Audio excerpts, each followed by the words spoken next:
Greetings. So, I've had a calling to do a messages from your inner child self reading for the past few days, and I've just been sitting with it to see when it would because when it popped up in my head, it was not an immediate thing. But then, as it unfolded some more,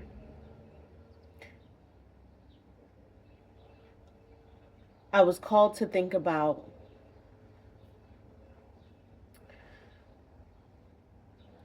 like inner child in a past life sense. Like each of our past lives also have held a childhood.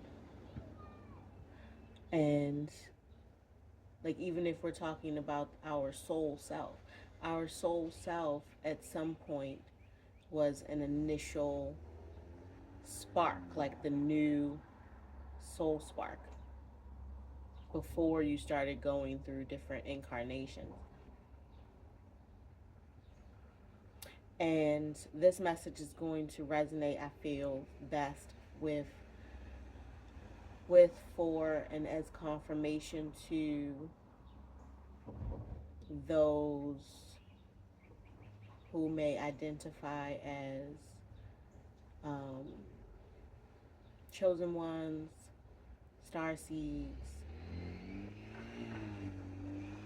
um, those who may have any sort of connections with feeling like you have a soul tribe and or actual genetic lineage from any of the blue civilizations. So like Lemurians, Palladians, uh, some Andromedans,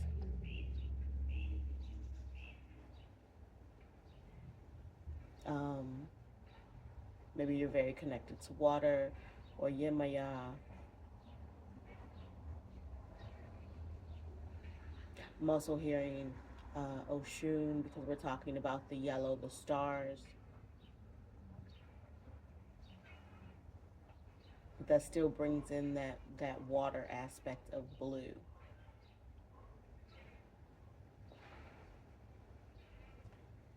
But this is very much about tapping into.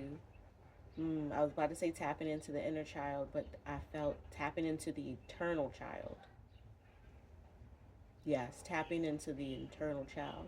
Forever young, I wanna be forever young. Like, it doesn't matter how old you are in your timeline spectrum, how old you got, I just heard, how old you got in previous timelines. It's the embodiment of the eternal child in your now.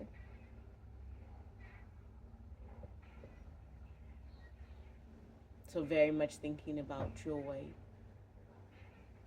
gratitude, being of the moment, being of the moment, not just in it, but of it. Like you're not just in it as a observer, but you're going back into that eternal child space of being um, of it. It's like deeply interwoven, being new.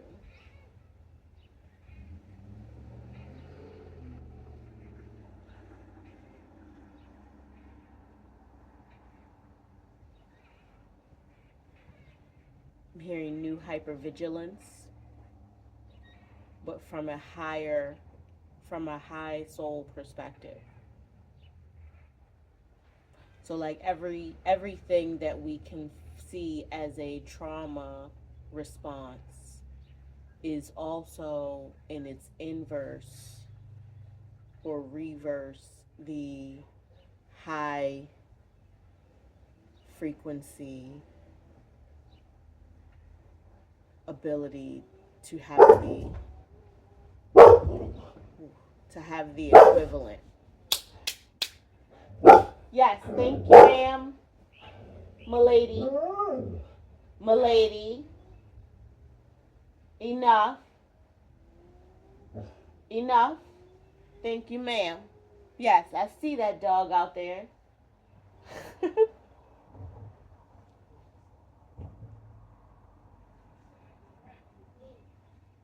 see it. I see that one too. Mm-hmm. Yes.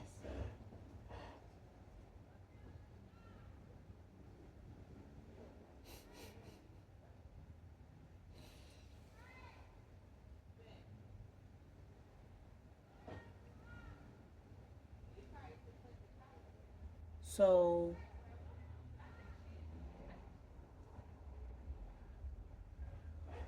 the ability to be of your moments, not just in them.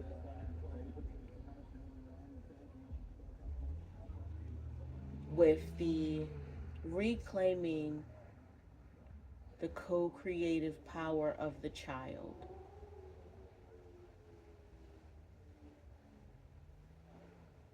Yes, reclaiming the co-creative power of the child. Because I feel like this is a little bit of a historical tangent, and then we're going to get into the cards. Generations previous, it was very much children are to be seen, not heard. And there was also the industrial area, the initial industrial era where children were made a part of the workforce.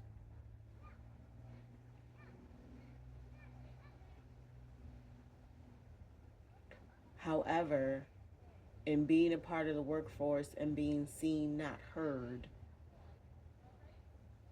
led not learning.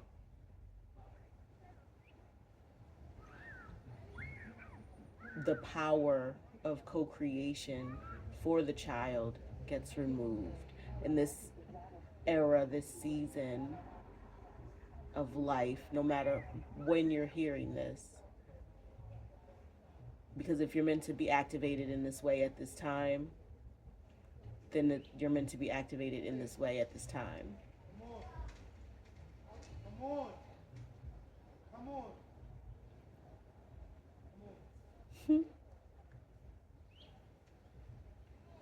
I live across the street from a park, so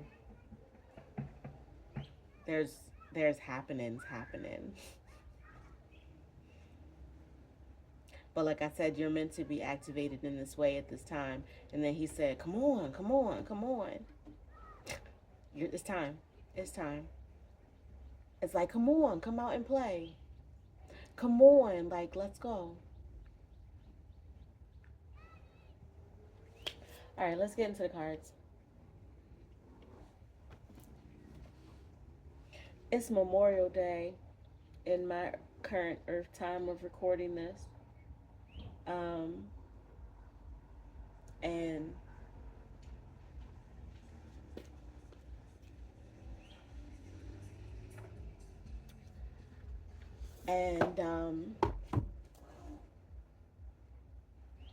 I feel like that's also significant to the message of like, what do we memorialize about our youth, about our childhood? What is it that we remember? Like if you had a really traumatic childhood, which is what I often hear people say, are you tapping into the fullness of it? Are you looking back to find those uh, glimmers. Like yesterday, I met a lady who is a bus driver. She doesn't have any children. She said she's the auntie, just the proverbial auntie. She plays music on her bus. She seemed really happy about her position in life and her ability to um, tap in with these children. And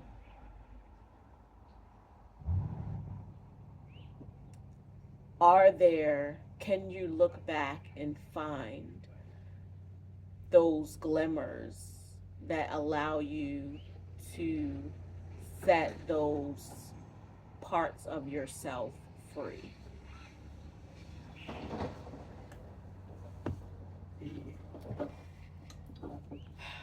I'm just chilling in my, oh, and then I'm in all white and purple, my blanket and my shirt.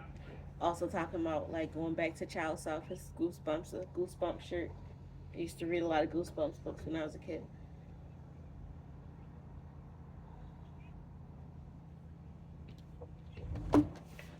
So when it comes to tarot, I feel like I might use one of these other decks. I'm just not sure which. Okay, so when it comes to tarot, I only have two decks that I resonate with of tarot decks. The rest of them, I sort of have given them away or set them free. um, because I tend to be a self-guided learner. So things that have such rigid meanings like the tarot don't always resonate with me. So in my videos that I do use cards and I do use the tarot, you'll probably see the same two tarot decks, because those are the ones that I resonate with. And I have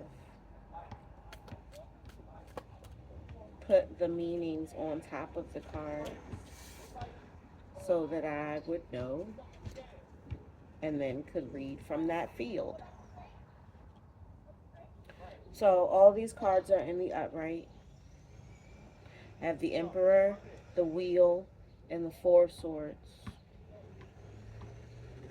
So the Emperor, emotional and material security, strength, and stability, determined, be careful of manipulation. So I'm going to read them all first. The Wheel, fate, uncontrollable and ever-changing, surrender for true freedom, circle of life, death, and rebirth.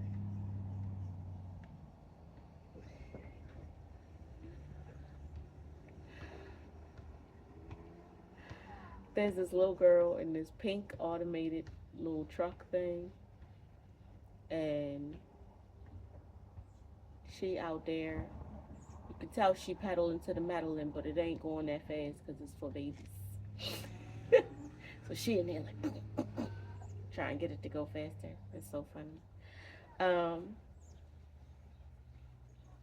And then pause, reflect on errors is the Four Swords. So what I'm getting from this, and I feel like this ties into what I was saying before about like, there's a common narrative now, or a common narrative that has, not even just now, that has been passed down gen to gen about childhood, that it's hard and it's difficult and it's traumatic. And while all of that may be true, there's a reason,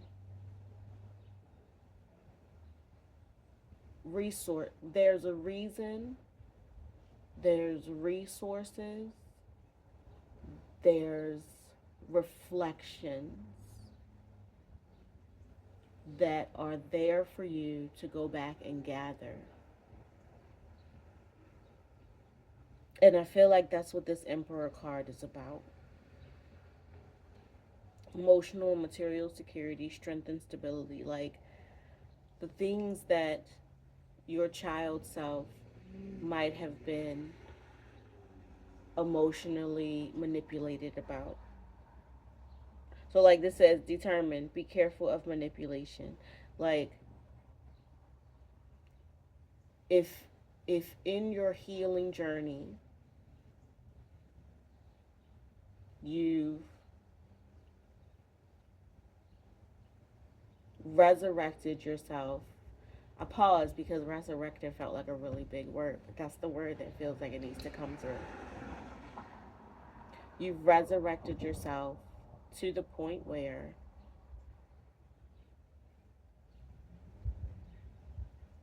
you can see, have healed, and have redirected in your own actions and narrative emotional dysregulations, um, and you have rewired your brain, re-evaluated what material stability is for you, then that is something that's going to put you into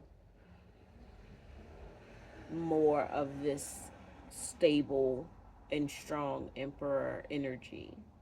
And not like an emperor, like in a wounded emperor, like the emperor. Think about like the emperor's, was it the emperor's new clothes, I think? Where like he really loved fabrics and stitching and proper uh seam um, sewing. Sorry, those words aren't coming through. That's not my bag. But he really loved good work in clothes, and he wanted the best clothes, but he wasn't ruling his kingdom properly because he was so interested in the best clothes to the point where he got swindled into stepping outside almost naked because it was like these clothes are so pure, so divine that only the most elevated can see them. But like they were invisible. They weren't real. And that's very much what a society all over the world has been set up in different ways to manipulate the emotional and material security of people to the point where you're swayed to live a life down a certain path seeking very specific things that are constantly changing what they look like, but not because of evolution, but because of misdirection. So, like, this is the style for one spring, but it's not the style for the next spring. And this is the salary that it takes to get this thing, but it's not the salary that it will take after the 4 years of college to attain it. The salary will be much higher. So it's one of those things of taking those, because even in a college setting, more than likely, I'm not going to say more than likely, in most situations, as it stands in society now, you attend college as a child. Like you're still a teen. So there's certain things you were going after, doing, adjusting to, and becoming that may not resonate at all with you now. The disparities, how distant that is between each other, is bringing us, I feel, into the wheel. Fate, uncontrollable and ever changing, surrender for true freedom. Yeah. Like the wheel is going to keep rolling.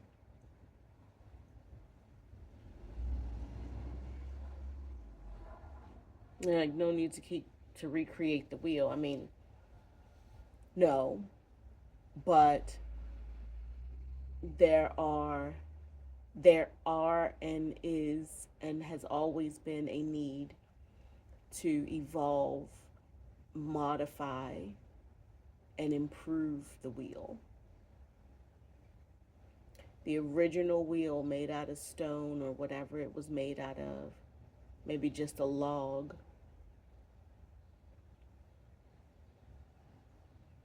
has been updated. We don't drive our vehicles or bikes on log wheels or stone wheels. The general cyclical nature remains because that's what it is. Planets are cyclical, orbits are cyclical.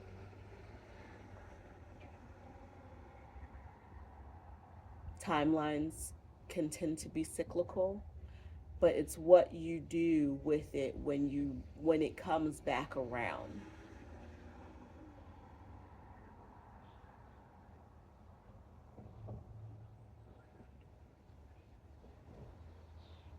It's like if you're fated to come back around, so if there's a nail in your tire and it's fated to turn in that same cycle, how do you infuse the new cycle when you find the nail? Instead of damming the nail and trying to figure out exactly where it came from, or like knowing that the general can be enough. So if you can look back and say, okay, this nail, I remember driving past somewhere where there was a bunch of debris on the road. It probably came from right there. And let that be enough for the monkey mind that wants the details. Instead of like saying, I wonder at what point, or maybe if I would have gotten to the other lane. Because you can't go back and get into the other lane. What you can do, though, is repair the nail as it stands, and then know that when you see debris on the road, it is best to change lanes when and if you can, because the cycle will return.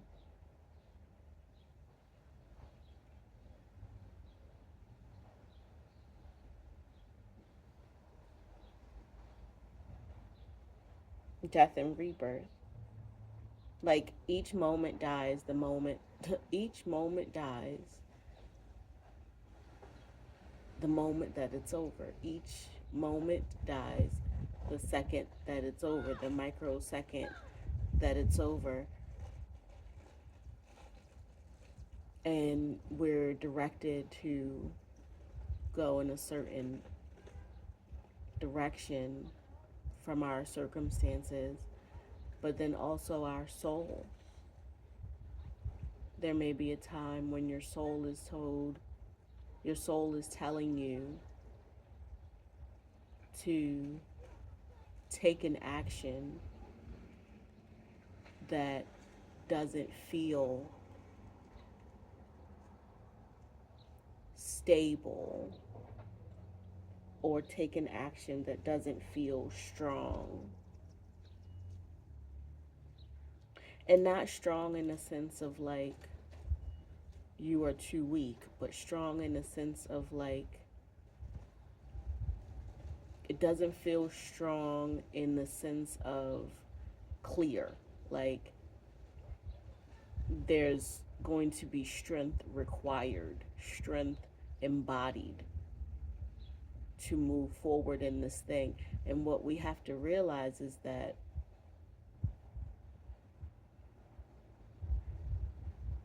earlier civilizations and timelines, earlier in the lineal version of time, are also cyclical in their own.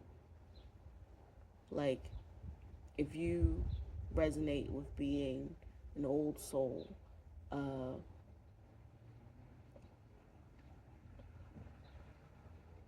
Blue Nation descendant, Starseed. And when I say Blue Nation, I mean like when I was talking about in the beginning of the video, like Lemurian, Palladian, Andromedan, whatever other light systems, then there are lineages, scenes, past lives that run back and return themselves in the now, energetically, character wise, because it's meant to be rewritten, it's meant to be chosen. Oh, I just thought about my shirt. I'm looking out the window. I just thought about my shirt. But Goosebumps was a series of books where you would make a choice to rewrite the story 2 to 3 times. You could do that in each scenario. And they would say, do you want to go down the stairs? Turn to page such and such. Do you want to go up? Do you want to shut the door and run away? Turn to page such and such. Like it was different scenarios, choices, decisions that you could make. And that meant you could experience that same book a multitude of ways depending on which way you've read it each time. And that's what this is. Energy. That wasn't a good sentence. That's what this energy, sorry, it's so many things pinging in right now. That's what this energy is sort of asking, to pause and reflect on the eras, but also pause and reflect on the joy, maybe what you were aiming for, that you're able to retrieve in the now, because you're not a child in any regard. More than likely, if you're listening to this, you're in an adult body at this time. So I'm going to pull from the Beyond Lemuria deck.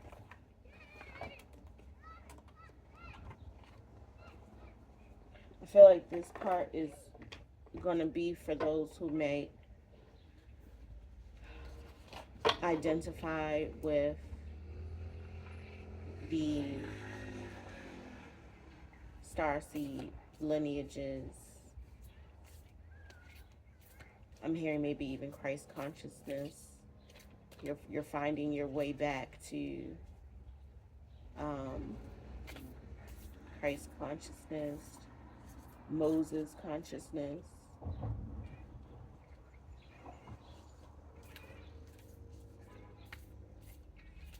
Buddha consciousness. And I'm getting that blue as like, it's a light, but it's like, how are you, it's a glow, but how are you tapping into it with your, so like if we have, they show us the chakras as these very centralized spaces that even align with um, nerve ganglion bodies. But if you understand energy, if you understand um, transference and uh, auric field in any way, then you understand that if this is the throat chakra, then it's going to come up and it's going to go down a little. Like it's, they all blend in their or edges of the auric field.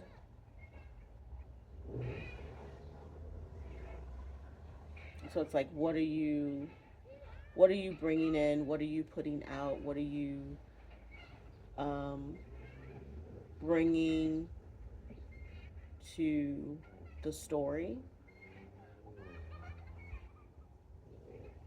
with how you choose to see not just see things, how you choose to see things, how you choose to see things,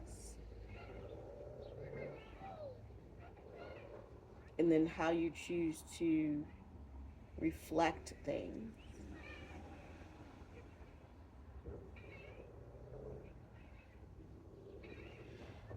Yeah. So,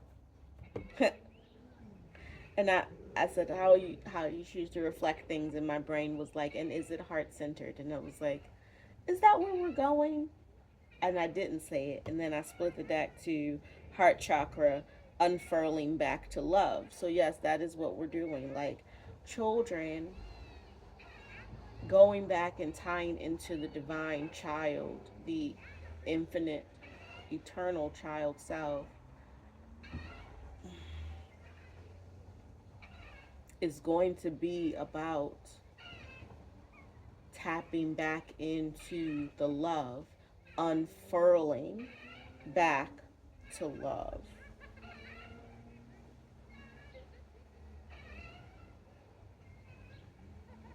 Like unfurl, like a, think about like a fern. If you ever seen like a fern will curl up in like a little twirl, and then it'll unfurl itself back out. Like how are you opening yourself back up? Because maybe you've gone through this period of pause, like mending the wounds, fixing, letting it heal. And it's like, okay, well, if you're healed and you are in self as the fern, receiving proper nutrients, emotional security, you're seeing yourself show up in the world in a different way, and you're able to stand in the strength of that new way.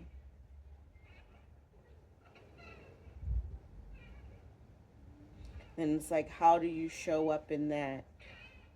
In love, knowing that there are some things around you that are going to have to go through a death and rebirth cycle in order to remain resonant with you.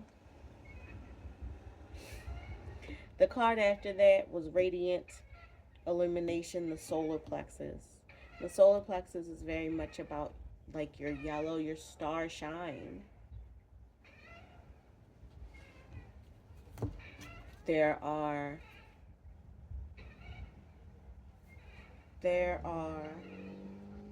on ancient futures at the bottom. There are, and I feel like that's just bringing in what I was saying earlier in the message of like, this childhood is not your only childhood. And also understanding that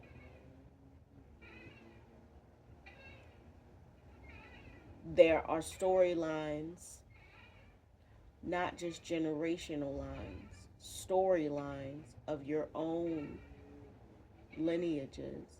Can't say you're an old soul and not believe or not have an interest in clearing what those other incarnations brought you, because that means you don't believe you're an actual old soul. Understanding and embodying that you're an old soul, understanding and embodying that you are a star seed, understanding and embodying that you're a chosen one means that you understand and embody that you've been here more than one time. You've been in a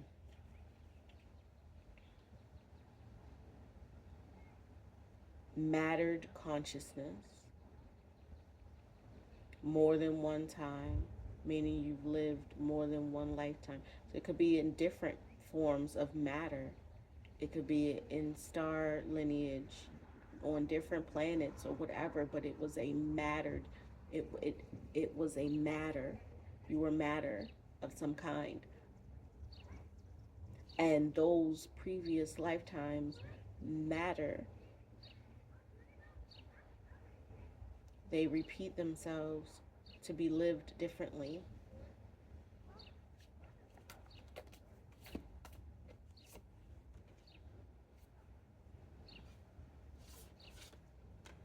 So this is luminescence.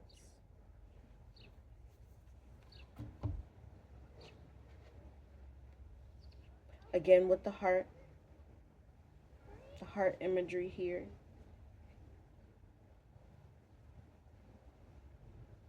And it's these like resonant frequencies coming out of the heart. That's where you're meant to be right now. In situations where you may have reacted a certain way in previous timelines, now is your time to pause. If you reacted in a certain way every time in previous timelines and it did not get you where you needed to go, to repeat it now in this era of your life wouldn't make sense to yourself or your soul. And you'd be standing there like, man, I already knew that was going to happen. I fell down the steps, but I already knew that if I skipped the first one on my tiptoes, that would happen. So it's like understanding that you can re-embody the eternal child while also understanding the ways that safety must be navigated. And this is like emotional safety and material security, understanding that less can be more, and understanding that thinking it through may be necessary, feeling it through, because that's what's going to have that reverberation, that luminescence coming through, sharing that energy. Split the deck on communication, co-creation. So we have these three entities here. Again, centering around the heart space. And these three entities here, it could be past and future and now, being of the moment, not just in it. They're all co-creating this together.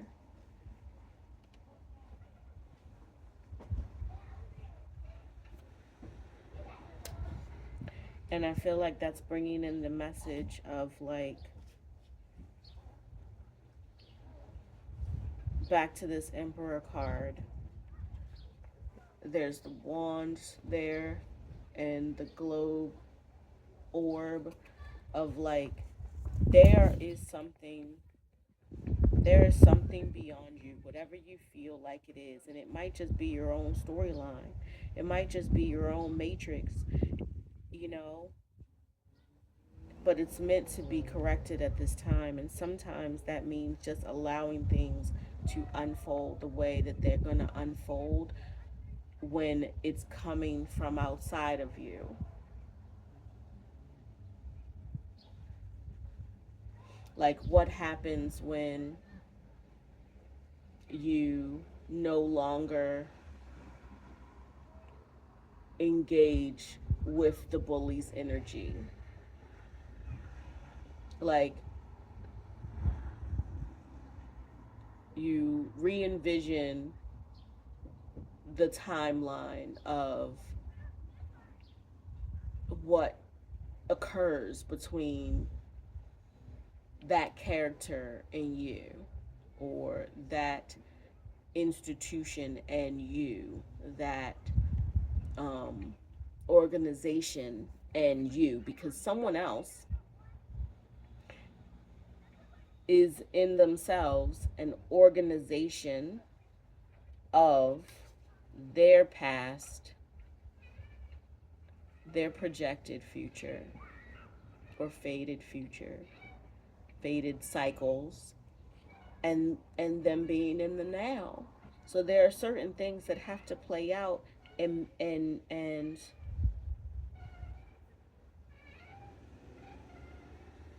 there are certain things that have to play out and be handled differently, have the script be improvised in order for all all parties to move forward.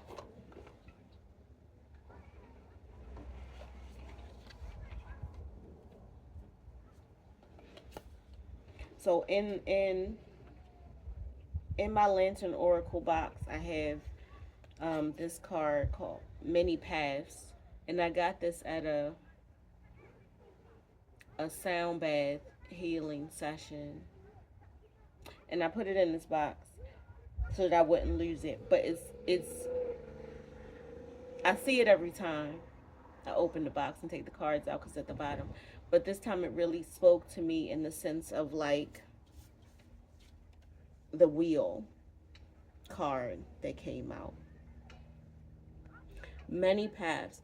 This path, so like this snake is going around, and there could be times when you're in front of the mouth, there could be times when you're standing on the head, there could be times when you're back here by the fin, there could be times when you're dead center. This is going to be at a different place each time underneath the blindfolded internal, right?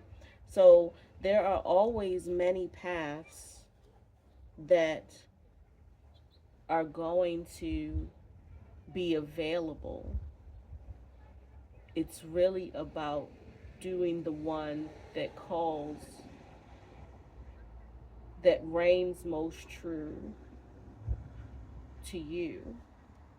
Like in that wheel card, uncontrollable and ever changing surrender for true freedom. Like calling to the one that feels like your truest path.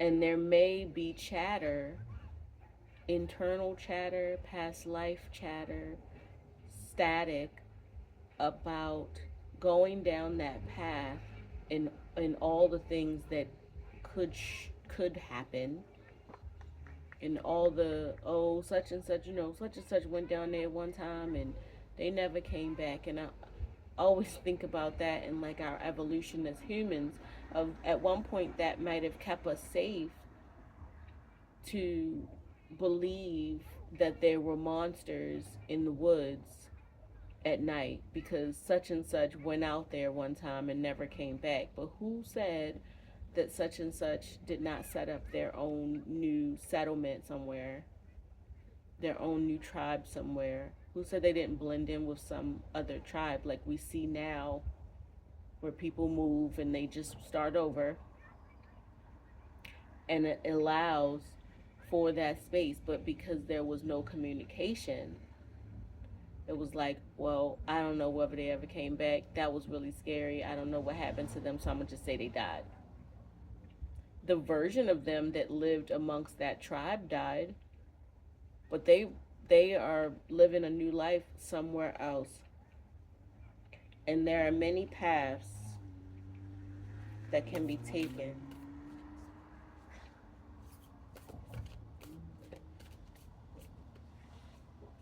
And that co-creation is not really meant for it to be always a human to human interaction, unless that human is a dependent.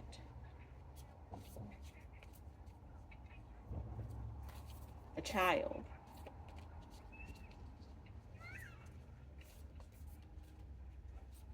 Which I feel is why the governmental systems will often make times and things so hard so that we overly are codependent on each other.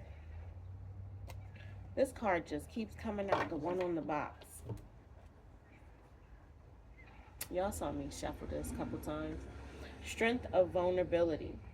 True power lies at the root of perceived weakness, like I was just saying. Like taking rights away that are not rights you can take because they are a part of the human package. Like it being okay and safe and correct and natural to be a certain melanation, to be a certain gender, to be of certain romantic preference, to be of certain physical ability or non-ability, to be of certain mind. All of these are natural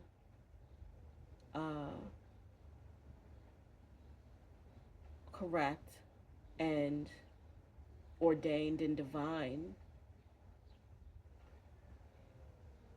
ways of being, because they aren't chosen by the human avatar themselves. They are uploaded from the beginning.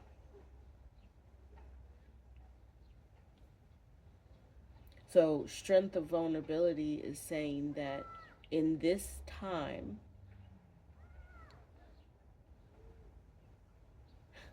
and I'm hearing do not, capital letters, do not let what is happening or what is trying to grasp hold and happen. Yes, not what is happening. What is trying to grasp hold and happen be internalized by you. If you have been on your path and if you are feeling aligned and if you are feeling personally as the strongest you've ever felt, emotionally secure and stable, you're living from a young heart, not a hardened, bitter heart. Don't let that openness, that truth that you've curated in making self-driven decisions through your cycles be taken away from you because it's perceived as a weakness by someone else, because it's not actually perceived as a weakness. They perceive it as strength, and they want you to perceive it as weakness so that you give it up.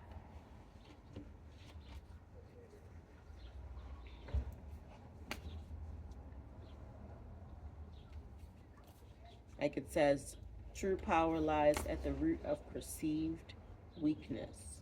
It's not weakness. It's a lie. It's a farce.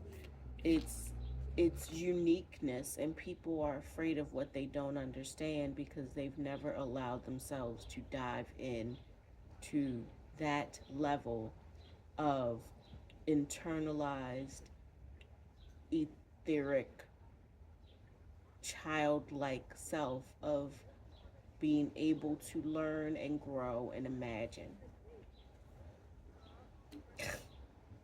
These are the exact same two cards that I saw in the last time I used this deck. And y'all see me moving the cards around. So, wisdom and play, our intuition knows more than we do. So, this came in like this. And I feel like it's balancing, because the way that I laid them, it's balancing the two out of like, this is someone else's perceived weakness about you. It is something that they feel they can take away. It is something that they feel, and I'm going to just go ahead and say it like DEI stuff. They feel like they can take things away that are weaknesses or that have been shown touted, propaganded as weaknesses, which are really just differences. But it's not because it is a weakness, it is because it is a difference, and differences can make us vulnerable because they cannot be unseen or they cannot be unseen by the person who holds the difference. So like if you have a disability that is not a seen disability, you still know you have it, and therefore someone can use it against you, which is what's being used now. But that does not mean that you are weak. It does not mean that they can take it.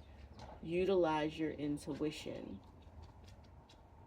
Is someone doing that, trying to do that, purposefully perceiving you as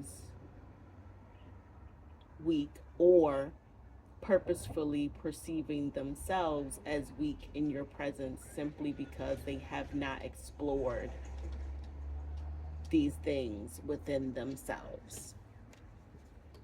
We all co-create what we are experiencing to a degree, and then we hit a point at the end of the chapter. Now I'm thinking about my shirt again. At the end of the chapter in the Goosebumps book, where we have to make a choice to go down the stairs or to shut the door and run away. Hi, boo boo. Hi. And I think somebody wants to go outside, and we got to choose for ourselves each and every time now. And choose for yourself, not via what is being physically in this dense 3D being told you have to do. You need to have. Really evaluate the needs and make sure they're actual needs, or is it a ploy to, distract you, to pull you away from what you're doing, to utilize your energy in a way that's not beneficial to you. Really think about it. Really don't take the sword from the aggressor and stab yourself with it to prove that it's not like don't look at it, perceive it, and then weave a new storyline with your actions. Weave a new storyline with your internal thoughts. Weave a new storyline with your emotional regulation. Pause and reflect so that you avoid karmic error. And so that you can have the joy of your child self. I feel like there's one last card that's going to come out of the Untamed Spirit, which I feel is appropriate to end a message from the inner eternal child, the Untamed Spirit. What's the final message, please? What do we close on? I feel like I just saw that they're upside down. What do we close on? Give me a message. The Fox.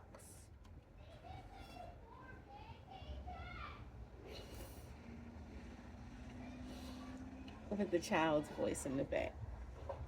So, adaptability and reactivity. Yes. So, adapt.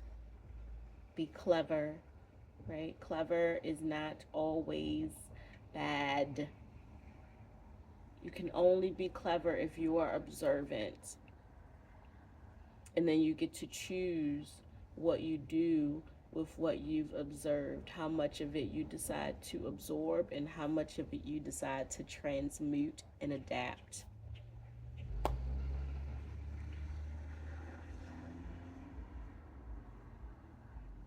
All right, so I feel like that is the end of the message. I hope that this message has activated within you the ability to be more aligned with your eternal child self. And I hope that this helps to move you forward in the alignment of your highest timeline. All right, well, peace to ya.